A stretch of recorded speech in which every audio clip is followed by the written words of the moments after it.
Maka adapun dosa syirik, dia adalah merupakan dosa yang paling besar. Dia adalah merupakan dosa yang apabila pelakunya mati di atas kesyirikan, Allah Subhanahu wa taala tidak akan pernah mengampuninya.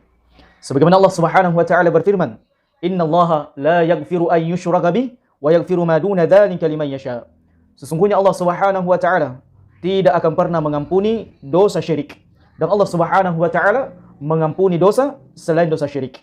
Sehingga dalam sebuah hadis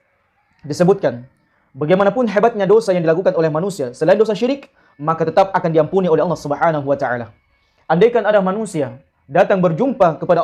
dengan Allah Subhanahu wa taala nanti pada hari kiamat kelak dengan membawa dosa sebanyak langit maupun seluas bumi, maka tetap Allah akan mengampuni dosa-dosanya selama dia tidak melakukan dosa kesyirikan. Sebagaimana Allah Subhanahu wa taala berfirman dalam sebuah hadits qudsi dari sahabat yang mulia Anas bin Malik radhiyallahu taala anhu,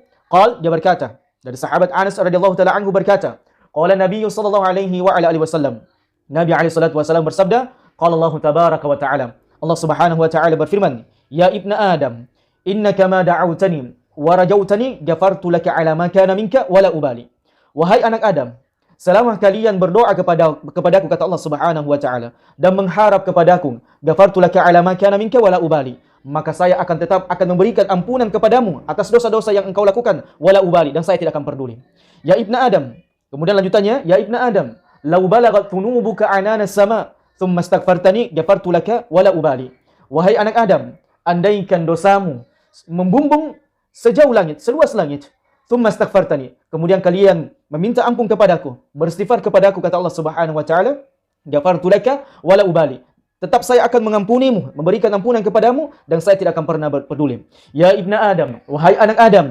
innaka law ataitani biqarabil ardi khataya, andaikan engkau membawa dosa seluas bumi, selebar bumi, sebanyak buih yang ada di bumi,